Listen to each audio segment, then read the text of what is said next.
ओम शांति। 14 मार्च 2022 के ईश्वरीय महावाक्य। पहले सुनते हैं मुरली के मुख्य पॉइंट्स। बाबा ने कहा, मनुष्यों की मत नहीं सुनो। मनुष्य मात्र तो सब पतित भ्रष्टाचारी हैं। जरूर मत भी ऐसी देंगे। तुम्हें बाप द्वारा जो तीसरा नेत्र मिला है, अब उस नेत्र द्वारा दुनिया को देखो। इस समय दुनिया में बहुत मुसीबतें हैं, लेकिन तुम बच्चे बहुत भाग्यशाली हो जो मुसीबतों से दूर निकल आए। तो खुशी रहनी चाहिए ना। तुम्हारे लिए बहुत प्राप्ति है। खुशी का पारा भी उनको चढ़ेगा जो दान करेंगे, औरों को बाप समान बनाएंगे। अब तुम्हें ऊंचे ते ऊंचा सूर्यवंशी राजा रानी बनने का पुरुषार्थ करना है। फिर बाबा ने कहा, बाकी थोड़ा समय है। लौकिक परिवार से भी तोड़ निभाओ, परंतु ममत्व तोड़ते जाओ। बाबा से युक्ति लेकर धैर्यता से कर्म बंधन को काटते जाओ। तुम्हारी मुख्य बात है पवित्रता की। इसमें ही माया से युद्ध चलता है। ध्यान रहे, कभी बाप की निंदा नहीं करानी, नहीं तो सतयुग में ऊंचे ठोर नहीं पा सकेंगे। जब तक परिपक्व न बन जाओ, कर्मातीत अवस्था न आए, तब तक अनेक प्रकार के विकल्पों के तूफान आएंगे, परंतु तुम्हें बुद्धि को याद की यात्रा में ले जाने की मेहनत करनी है। लास्ट में बाबा ने कहा, यह अंतिम जन्म तो कौड़ी जैसा है, उसे हीरे जैसा बनाना है। इस समय सब रावण की जंजीरों में फंसे हुए हैं। तुम्हें सारे विश्व को सैल्वेज करना है, क्योंकि तुम रूहानी सैल्वेशन आर्मी हो। अब सुनते हैं महावाक्यों को विस्तार से। मुरली का सार। मीठे बच्चे, ज्ञान के तीसरे नेत्र से बाप को देखो, बाप को ही याद करो। इस शरीर को देखते हुए भी नहीं देखो। प्रश्न, इस पुरानी दुनिया में रहते तुम बच्चों को कौन सा डायरेक्शन मिला हुआ है? उत्तर, मीठे बच्चे, यह पुरानी दुनिया जिसमें तुम रहते हो, यह कब्रिस्तान होनी है। इस पर रावण का राज्य है। इनसे दिल नहीं लगाओ। यहाँ रहते बुद्धि की आसक्ति नई दुनिया में जानी चाहिए। गृहस्थ व्यवहार में भल रहो, परंतु कमल फूल समान रहो। सबसे तोड़ निभाओ। बुद्धि योग एक बाप से लगा रहे। ज्ञान योग में पक्के बनो। किसी भी हालत में खुशी का पारा कम न हो। धीरज रख कर्म बंधन को काटते जाओ। गीत। धीरज धर मनवा। ओम शांति। मनुष्य को धीरज धरने के लिए तब कहते हैं जबकि वह दुखी बीमार होते हैं। यहाँ तो तुम मनुष्य मत पर नहीं चलते, तुम ईश्वरीय मत पर चल रहे हो। सो भी सब नहीं चलते। ईश्वर, जिसको सत्य बाप, सत्य टीचर, सतगुरु कहा जाता है, उनकी मत तो नामी ग्रामी है। भगवान ने ही श्रीमत दी थी, मनुष्य से देवता बनने की अथवा दैवी दुनिया के मालिक बनने की। इतनी ऊंची मत और कोई दे न सके, क्योंकि मनुष्य मात्र सब पतित भ्रष्टाचारी हैं, तो वह मत भी ऐसी ही देंगे।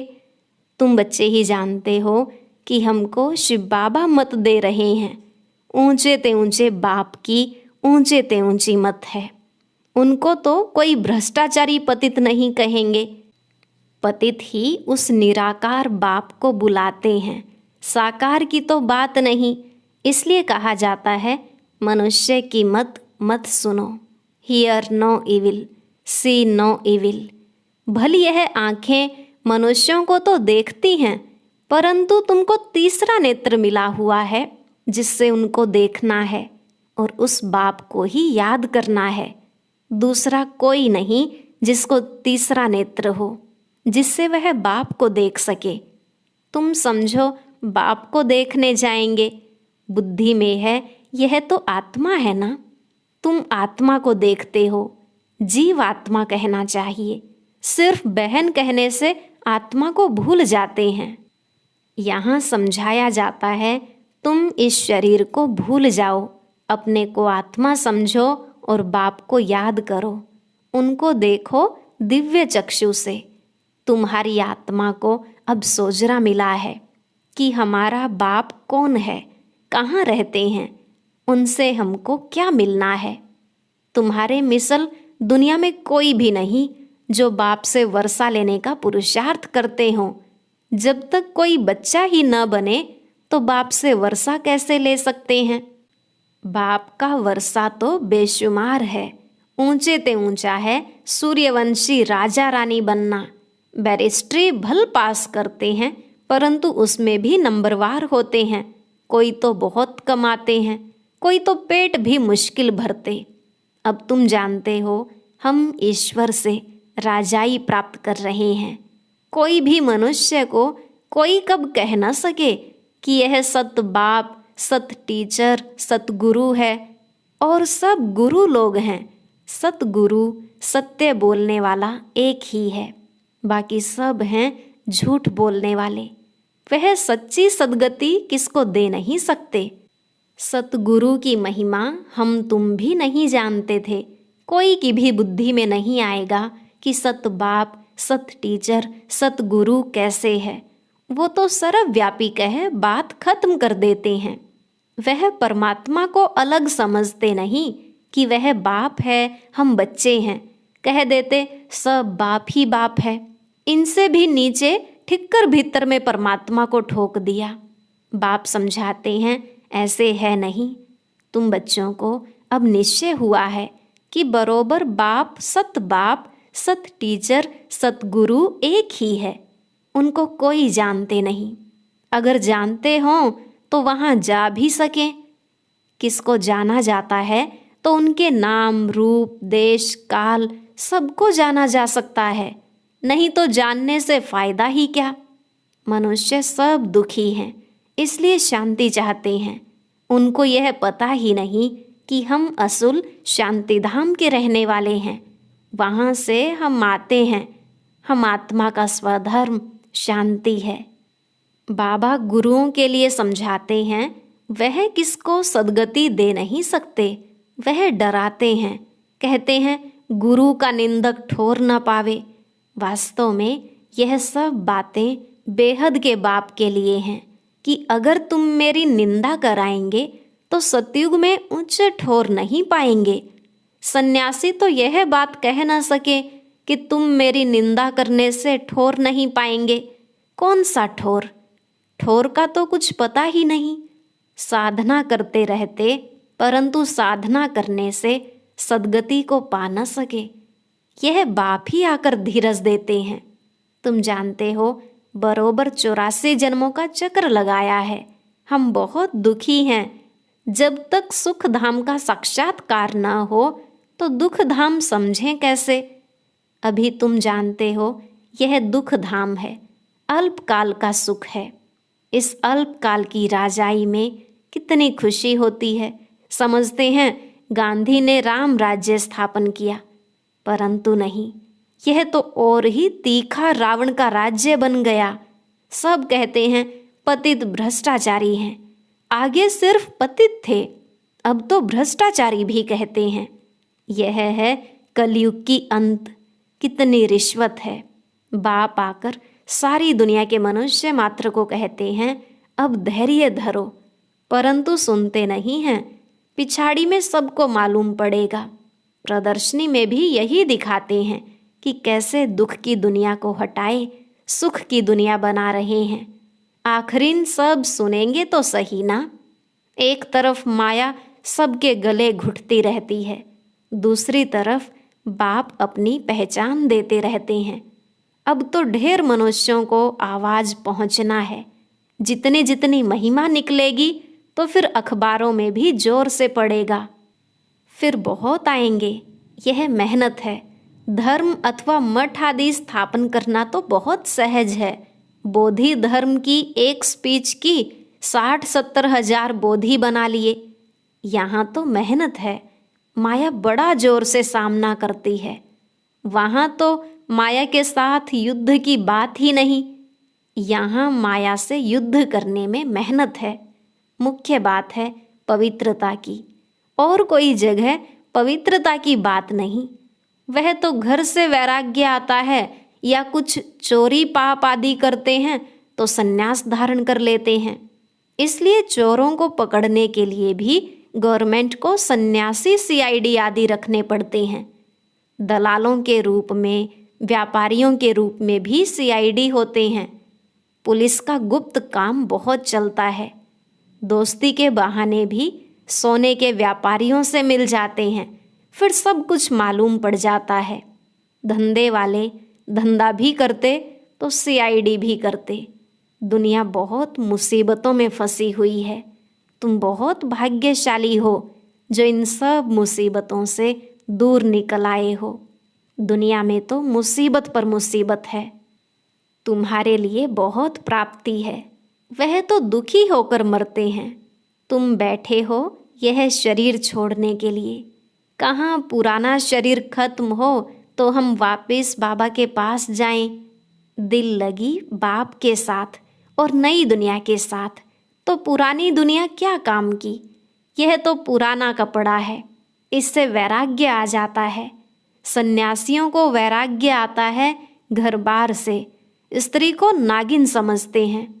तुम्हारा तो सच्चा सच्चा वैराग्य है। गाया भी जाता है ज्ञान, भक्ति और वैराग्य। ज्ञान मिलता है तो पुरानी दुनिया से वैराग्य करो। यह कब्रिस्तान बनना है। वह है हद का सन्यास। उन्हों को यह मालूम नहीं है कि यह पुरानी दुनिया खत्म होने वाली है।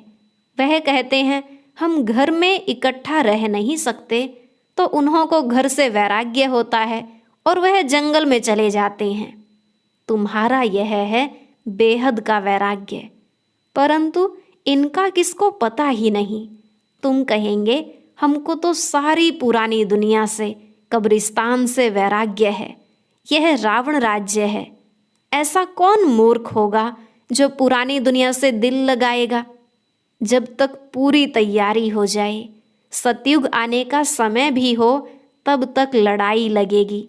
कई लिखते हैं कि भल बैठे घर में हैं, परंतु मूंझते हैं कि क्या करें। ममत्व अगर नहीं रखें तो संभाल कैसे हो। बाप कहते हैं बच्चे रहना तो यहाँ ही है, परंतु बुद्धि की आसक्ति अब नई दुनिया में जानी चाहिए। सच्चा लव उसमें जाना चाहिए। इस पुरानी दुनिया से वैराग्य है, देह से भी वैराग्य है, तो बाकी क्या रहा। बहुत पूछते हैं बाबा आप कहते हो दोनों तरफ तोड़ निभाना है, सो तो जरूर करना है। अगर तोड़ नहीं निभाएंगे तो सन्यासियों के मिसल हो जाएंगे। गृहस्थ व्यवहार में रहते पवित्र रहो। देही अभिमानी बनने का पुरुषार्थ करो तो बुद्धि योग बाप से लग जाएगा। मैं आत्मा हूँ, बाप के पास जाना है। बाप कहते हैं गृहस्थ व्यवहार में रहते कमल फूल समान बनो।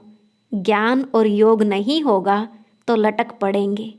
हरेक की जन्म पत्री अलग अलग है, हरेक के लिए युक्ति भी अलग अलग मिलती है। कोई तकलीफ हो तो पूछो, कोई भी हालत में खुशी का पारा चढ़ना चाहिए। हम घर जाते हैं, फिर आएंगे नई राजधानी में। बाकी थोड़ा समय है, पार्ट बजाना है, ममत्व तोड़ते जाना है। हरेक का कर्म बंधन अलग अलग है, कोई का हल्का, कोई का भारी है। बाबा से युक्ति लेकर धैर्यता से कर्म बंधन को काटते जाना है। इसमें गुप्त मेहनत चाहिए। बुद्धि को यात्रा में ले जाने की मेहनत है। घड़ी घड़ी बुद्धि योग टूट पड़ता है। अब परिपक्व बन जावें तो कर्मातीत अवस्था आ जाए। अभी तो अनेक प्रकारों के विकल्पों के ही तूफान लग पड़ते हैं, एकदम नींद ही फिट जाती है। विकल्पों को ही तूफान कहते हैं। और सत्संगों में यह बातें नहीं होती। वहाँ तो है कनरस, फायदा कुछ भी नहीं। यहाँ तो यह पढ़ाई है आमदनी के लिए। पढ़ाई को कनरस नहीं कहेंगे। तो बाप समझाते हैं यह अंतिम जन्म है, पुरानी दुनिया खत्म होने वाली है। क्यों ना श्रीमत पर चल उच्च पद पाएं। जब तक इसमें होशियार हो जाओ तब तक शरीर निर्वाह अर्थ कर्म तो करना है, फिर इस ईश्वरीय सर्विस में लग जाना। सारी दुनिया को सैल्वेज करना है। तुम हो सैल्वेशन आर्मी। नर्क से निकाल स्वर्ग में ले जाते हो। वह सैल्वेशन आर्मी यह नहीं जानते कि विश्व का बेड़ा डूबा हुआ है, सब रावण की जंजीरों में फंसे हुए हैं। सारी दुनिया को अब सैल्वेज करना है, इसमें तो बाप की मदद चाहिए। तुम हो रूहानी ईश्वरीय सैल्वेशन आर्मी। मनुष्य मात्र को रावण के पंजे से छुड़ाना है, इतना नशा चाहिए। वह जिस्मानी सोशल वर्कर तो ढेर हैं, तुम कितने थोड़े हो। यहाँ तो मनुष्य भी ढेर, सतयुग में मनुष्य बहुत थोड़े होते हैं। तुम थोड़े बच्चे ही रूहानी बाप से वर्षा लेते हो। यह अंतिम जन्म तो कोड़ी जैसा है, उनको हीरे जैसा बनना है। एक आदि सनातन देवी देवता धर्म की स्थापना, अनेक धर्मों का विनाश। बाप ही एक धर्म की स्थापना करते और कराते हैं। सैपलिंग लगाने अथवा स्थापना करने में बहुत मेहनत लगती है। जब तक किसको बाप समान नहीं बनाया है, तब तक खुशी का पारा नहीं चढ़ेगा। खुशी का पारा तब चढ़ेगा जब दान करेंगे। जिसके पास धन हो और दान न करे तो उनको मनहूस कहा जाता है। यहाँ फिर ऐसे नहीं है। जिनके पास है वह तो देते रहेंगे, नहीं तो समझेंगे इनके पास धन ही नहीं है। अच्छा, मीठे मीठे सिकिलधे बच्चों प्रति माता पिता बाप दादा का याद प्यार और गुड मॉर्निंग। रूहानी बाप की रूहानी बच्चों को नमस्ते। रूहानी बच्चों की रूहानी बाप दादा को नमस्ते नमस्ते, गुड मॉर्निंग, शुक्रिया बाबा, शुक्रिया। धारणा के लिए मुख्य सार। पहला पॉइंट, ईश्वरीय सैल्वेशन आर्मी बन विश्व के डूबे हुए बेड़े को पार लगाना है। मनुष्यों को कौड़ी तुल्य से हीरे जैसा बनाना है। ज्ञान धन दान करने में कंजूस नहीं बनना है। दूसरा, अपनी दिल बाप और नई दुनिया से लगानी है। इस पुरानी देह से बेहद का वैरागी बनना है। आज का वरदान, दिव्य बुद्धि द्वारा सदा दिव्यता को ग्रहण करने वाले सफलता मूर्त भव। दिव्य बुद्धि द्वारा सदा दिव्यता को ग्रहण करने वाले सफलता मूर्त भव। बाबा ने कहा, बाप दादा द्वारा जन्म से ही हर बच्चे को दिव्य बुद्धि का वरदान प्राप्त होता है। जो इस दिव्य बुद्धि के वरदान को जितना कार्य में लगाते हैं उतना सफलता मूर्त बनते हैं, क्योंकि हर कार्य में दिव्यता ही सफलता का आधार है। दिव्य बुद्धि को प्राप्त करने वाली आत्माएं अदिव्य को भी दिव्य बना देती हैं। वह हर बात में दिव्यता को ही ग्रहण करती हैं। अदिव्य कार्य का प्रभाव दिव्य बुद्धि वालों पर पड़ नहीं सकता। स्लोगन, स्वयं को मेहमान समझकर रहो तो स्थिति अव्यक्त व महान बन जाएगी। स्वयं को मेहमान समझकर रहो तो स्थिति अव्यक्त व महान बन जाएगी। और अब सुनते हैं आज का अव्यक्त ज्ञान मोती। ये एक बहुत संस्कारितापूर्ण वीडियो है, जरूर देखें, कोई भी मिस ना करे।